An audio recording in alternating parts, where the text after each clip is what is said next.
Welcome to the podcast, everyone. Welcome, Colin. Thank you. Great to be on the show yet again. Nearly I 5 keep years, trying mate, to isn't elbow it? you out, and you keep showing up. So we'll have to do it the best we can with that. Yes. As I was just saying, we've nearly done 5 years of the show. How about that? Who would have thought, eh? 5 years. That's rather remarkable, considering we kind of started it almost on a whim. It was, yes. We were promoting our book. We did a couple of uh, video podcasts and decided to give our hand at it. And I'm glad we did. I've enjoyed it tremendously. I tell you what, went back and looked at a couple of those webinars that we did. We did like one every couple of weeks. They were bloody awful, mate. I've got to tell you. I disagree. I think they were good. I think we've just improved a lot since then, Yeah. in learning what Okay. we were doing. But, We've improved by 100% then. Well, we as we wrap up the year, as we come to a close, we've decided to do what we've done the past couple of years, which is have some thoughts and reflections on what we've learned, some advice, some lessons, some things that we wanted to share. So I think, as per usual, we're going to do one that's a little more professionally oriented and one that's a little more personally oriented. Yep. But I've enjoyed these episodes.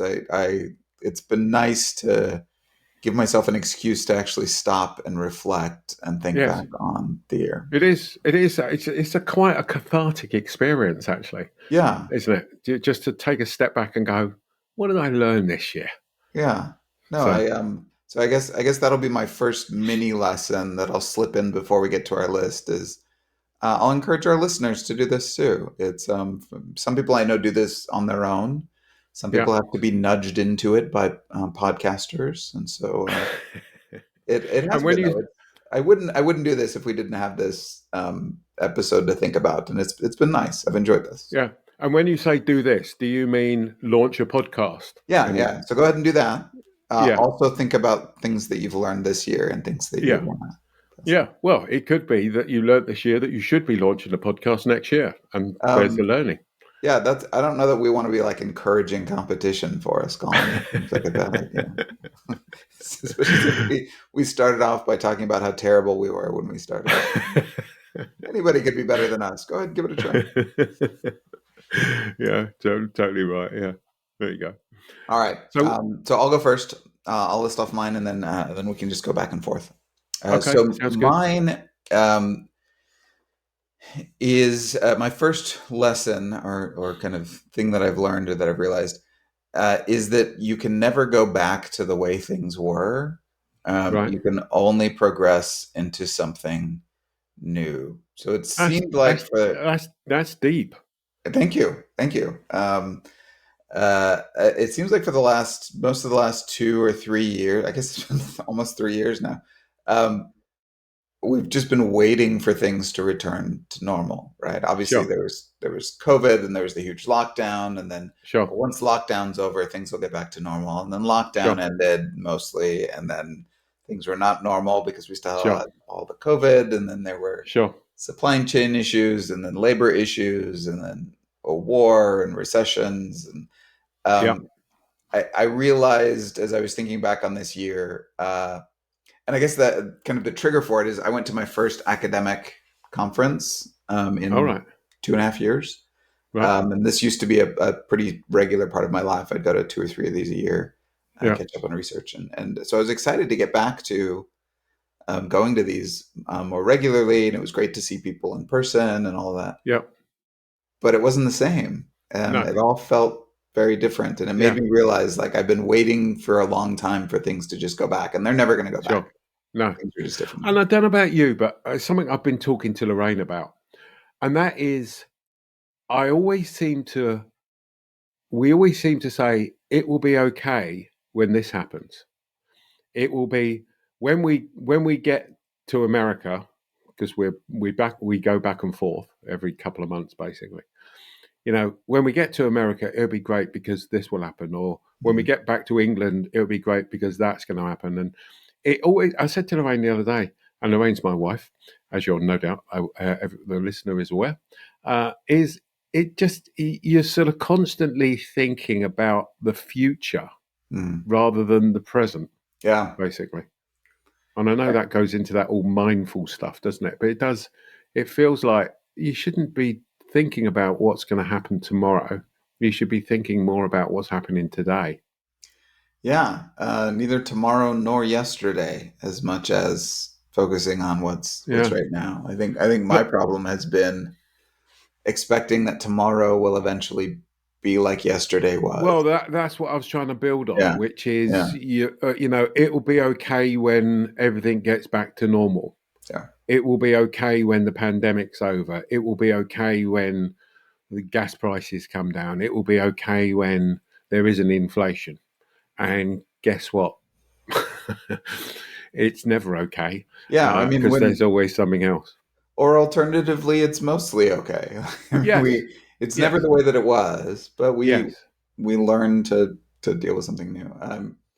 But yeah, But as soon as those problems are done, there will be another set of problems that we have to deal with. but you see, that's interesting, isn't it? Because what I was putting it from was things will be better. You don't ever go, it will be worse when Right. this happens. Oh, it will really be worse when that happens. I can't It'll wait for be it to be worse oh, I when can't wait for it to be worse. So I guess that's maybe yeah, that's interesting, isn't it? I yeah. guess that depends on then whether the glass is half full or half empty, basically, the Yeah, way you look at life. I definitely have friends who expect things to be worse Yeah, in the future, yeah. but they'll definitely be different. I was friends with a therapist at one point who worked with a lot of So you're um, not friends with them at all now? married couple. Well, we moved away, so Oh, okay. and or he decided my friendship was too much of a burden on him. Either It way, was so bad that he moved away. Is that right? and probably changed careers. Just couldn't, you know. But he had a really interesting philosophy on at least why at least some people cheat in marriages, which Okay, was this idea of backward looking. Like right. in all relationships, there's kind of a honeymoon period where things are going Yeah, great, and then at some point things get hard. And he yeah, said at that point you've got the choice of either looking back on how great things were at the beginning or working yeah, through it and getting to someplace new.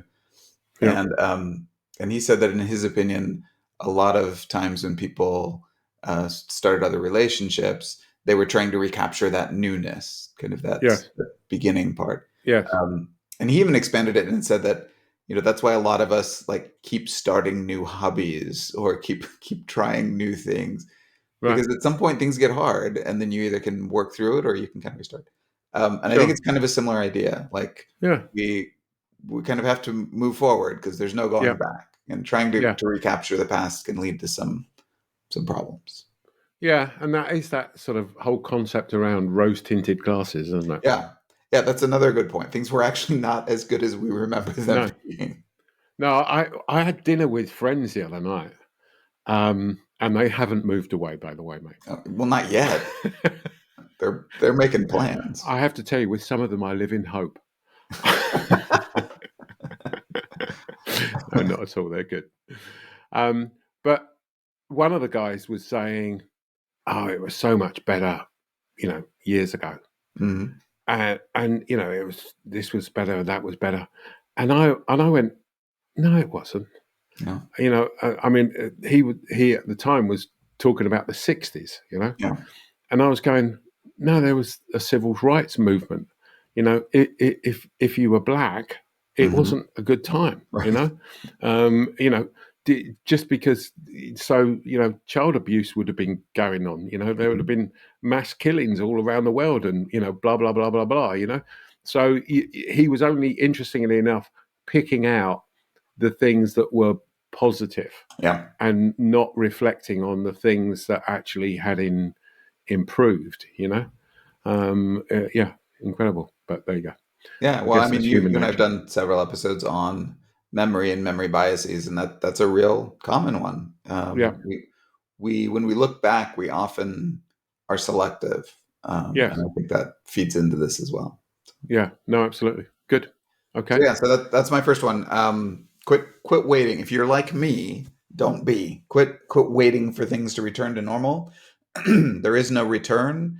There never was a normal. We're moving to someplace new. So let's Yeah. all get on board. I've been trying to. Yeah.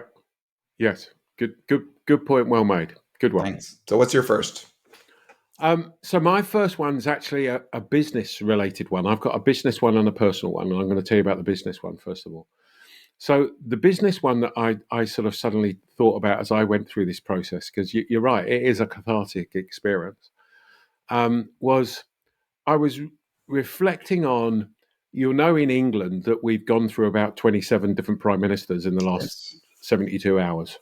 You know, or it feels that way anyway. England's not a Um, big country. You guys are got to be running out of people. I assume you're up soon for prime it's minister. my turn next, Yeah, mate. It's yeah. You my better get turn back. next.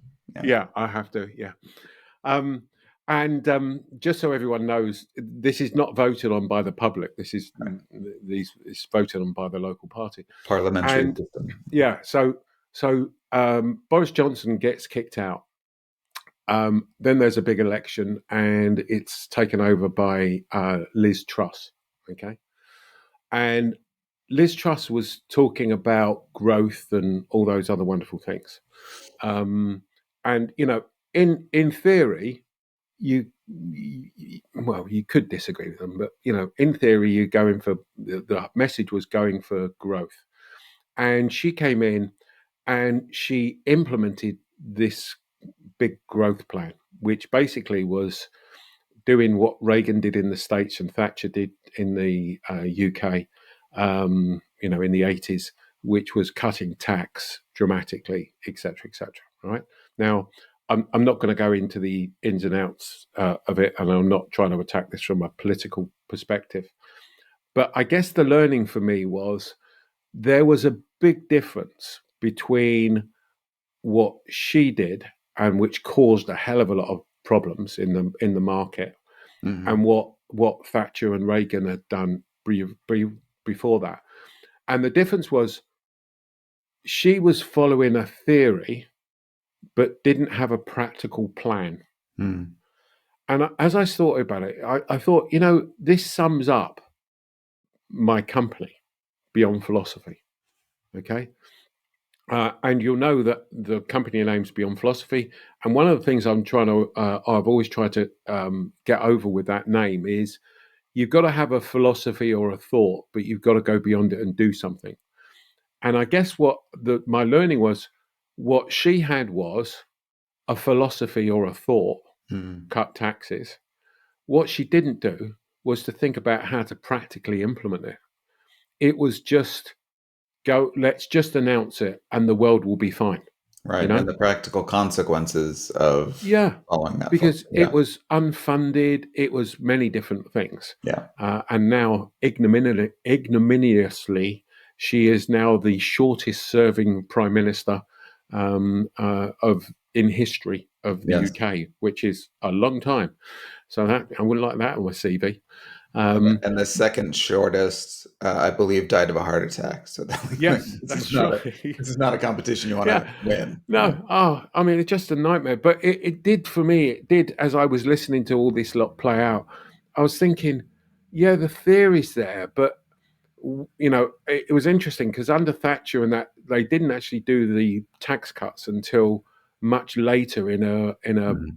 um, prime ministership, um, and there are times and there's a way of communicate it, and so let me get off the sort of that sort of political analogy and go to the learning, which is you got to have a theory that's got to drive things, but you need to then work out the practical implementation, the timing, the communications plan that goes along with it, how you bring along people, because again, that was Mhm. another failing. How you bring along people. Another failing was that the government that she created, she just filled full of people that agreed with her. Yeah. Mhm. Rather Mhm. than have a good internal debate about the right things and the wrong things and have some dissenting voices. because it's the dissenting voices where you start to realize some of the practical problems that you have in the implementation and everything else. So that for me was my business learning. It's that reinforcement of you got to have a practical thought philosophy, but you've then got to go away and do something about it, and you can't do one without the other. You can have a theory, and if you do nothing, it's still just a theory. Or you can, you can go off and do something, but if you're doing something just in the context of nothing, then it's not following a strategic approach. You've got to do both of those things. Does that make I think sense? that's a great one. I, so I love that.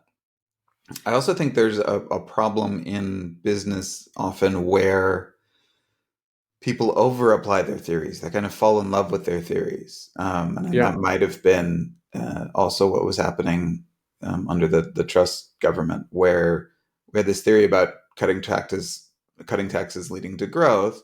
And then you look to other implementations where maybe arguably it worked under Reagan and under Thatcher, and then don't appreciate that, maybe the economy now is in a very different place than it was in the other instances where it worked. well, yeah, Yeah. totally right there, mate. Because I think at the time when they were doing it, they were basically all of the experts were saying, "Don't do this; it's going to be a nightmare."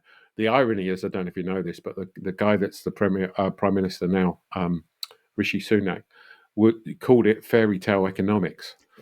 Which, when I was listening to him, I was thinking that's such a great phrase. Um, and it was obviously proven to be totally totally right. But it was that was if surely. And the other thing I think for me is if it was as simple as that, Right. then surely everybody would be doing it, and it's just never as simple as that, is it? But I think that happens in business a lot too, where Yes, people will like become enamored of a theory often by observing some person or some company who's done something and say like, "Oh, well Steve Jobs did this or Warren Buffett did this, yeah, therefore I'm going to do that too." yeah, And totally don't appreciate all the differences between Apple in 1996 and whatever your sure, company is now, sure, or Warren Buffett sure, investing in the sure. 80s versus you investing now, and those differences And are really important. yeah, and to be honest with you, you could apply the same for the whole concept around customer experience. Yeah. There have been many organizations that have gone, right, we need to improve our customer experience. Yes, I agree with that concept, you know, because Hmm. let's be honest, who wouldn't? Now, where they failed is in the implementation of that idea. And that's where the hard work really happens, is the implementation of those ideas. So I think you can apply it there as well. So Excellent. what about your second one, your All right. personal So one? my Or was first one that was actually the my business one. I know I didn't frame it that way, but if your businesses are waiting for things to return to normal, they're not going to return to normal. There is no sure? normal. So your business should move forward into this new Yeah. phase. My personal one was about the importance of always learning and always trying and doing new things, and I'm kind of exploring that. I have a visual aid, so I Oh, apologize to our audio only listeners. You'll have to check out the right. YouTube. So this is a good time to remind people that we are now on YouTube. We have a YouTube channel, The Intuitive Customer. So we are now 18 minutes into the podcast. Go to this part because Ryan's just about to share a visual aid. Yes, or a what do they call it? A mascot in England, right? I've All been right. watching 8 out of 10 cats does countdown, and they always bring a mascot, which is something Yes, kind of that's lovely. right. Yeah. Yeah. So this is what I did last weekend. So I have gotten interested. So I do woodworking as a hobby, as you Can know. you hold it up again? Yeah. So I'll show it in greater detail as I Okay. explain it. But I do woodworking as a hobby, and I've gotten interested in recently in metalworking, although I haven't ever done it. So my interest is extended to watching YouTube videos. Right. But I looked up some metal shops around Atlanta, and I found that there was a guy who does classes. And so I took my two oldest kids, my 19-year-old and my 17-year-old, and we went and did a 1 day class where we took a railroad spike. All right. You can Wow. see that we Yeah. put it in the forge and twisted the bottom part of it to make a Wow. handle, and then you take and you hammer the top part out of it, and then you Right. grind that into a blade. So this is what So, I'm holding, for so those it's of a you who can't see, is the ugliest knife that has ever existed in the world. Um, but I made that thing with my own hands, and excellent. I didn't know how to do that before last weekend, and now I do, and I kind of want to do more of it. It's really empowering to Yeah. learn something new and to Yeah. acquire a new skill, and stretches us in all kinds of interesting directions. So, Yes. um, No, I agree with that. I agree with yeah. that. I I think know that it's you've picked up the guitar in the last couple of years. yeah. We talk about our hobbies not infrequently on the podcast, and I honestly think that's a really important part of being successful in other parts of your life is Yeah. No, I do as well. learning, developing new skills, pushing ourselves, reading new things. Okay. Yes. Yes. And I would extend that to. I mean, I think I've said to you before. I don't read things. I don't read a lot in the customer experience industry Hmm. because I think it's become an echo chamber. And I think that it's interesting when you start to broaden your horizons, how you that stimulates new ideas, or just even creates the space. I know you're doing your woodwork on Saturday mornings and stuff, um, but the just being able to relax and Yeah. not think about work, and surprisingly, you get the best bloody ideas Right. when that happens because you're not pushing your brain to come up with this great new idea. Just something slots in your brain, and you connect and you come up with this really good idea, don't you? Yeah. And even when it doesn't reflect like kind of immediately into like work ideas, I do think that it just balances and grounds us in a way that just makes us more resilient and better able Sure, to respond to challenges. So I think that there may be like second order benefits sure, to that. So yeah, whatever it is, if it's a new sport, if it's a new craft, if it's a new skill, I continue to really find a lot of enjoyment and balance in doing those kinds of things, and encourage everyone to do that as well. good, yeah, good idea, good idea. So everyone's now going to be going down and creating knives, It was uh, so and fun. It and was maybe smashing we should. hot metal. It was so fun. Good. So my personal one is just realizing how. I mean, I've heard this phrase before, but I guess I'm starting to live through this now. How history repeats itself. Hmm. Um, because we all know that sort of the world's going through problems with inflation and interest rates, um, and it made me think about how skills get lost. Hmm. Okay, in such a short period of time. So let me give you an example, um, and how sort of expectations are built really as well. Because when I was actually looking this up a little while ago. In my youth, inflation in the UK was at 25%, Yeah. and interest rates were at 17%. Yeah. And that's effectively when I bought my first apartment flat. Hmm. Yeah. And I talk to my kids now, who are not kids, but I talk to my kids now, and understandably, they are concerned because they've got mortgages with the Yep. interest rate rises. Yeah. And I try not to say it. I'm sure I say it too much, but I try not to say it, which is, well, in my day, it was, interest rates were much higher than that. But I guess the point I'm trying to make is that sort of skill has been lost in a generation Hmm. of how to deal with that and how to plan for that. Does that make Yeah. sense? Oh yeah. Yeah. Yeah, No. it's just like well, the interest rate's gone up. and therefore your mortgage has gone up, and therefore that's another $300 or $400 a month that you've got to find, or whatever it may be, whatever the number is. But how do you plan with that? How do you live with that? How do you accept that? And what should you be doing now? Because I've been again advising the kids on going, look, so in interest rates in the UK are about 3%. I know about Mm. 7% in the States.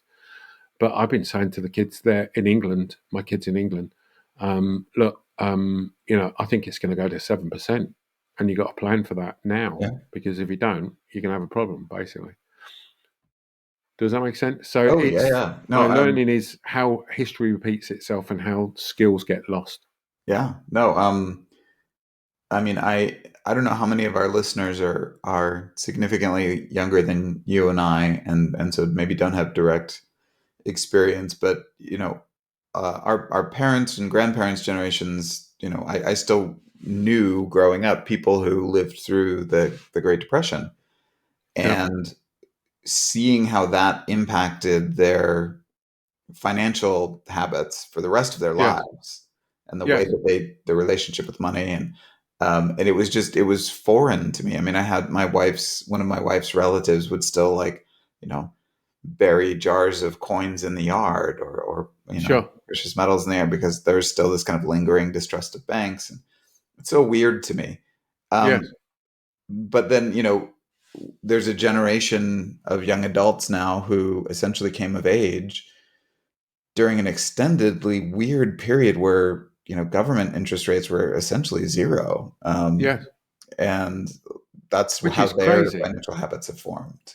Yeah, no, absolutely, and you're right though, because it does form what you do and Yeah, how you act for the remainder of your life when you go through these things. But yeah, so that was my piece of learning. And I want to share one other thing with you that this is from a business perspective. Um, that Before we go, that one of the podcasts that we did, if when I was looking back and looking through this exercise, I was thinking to myself, so what have I learned from the podcasts? And one of the key podcasts that we did was with your colleague who did AI. yeah. Talk to us about AI. What was his name? Do you remember his name? Yes, Broderick. That's it, Broderick. Yeah. Yeah.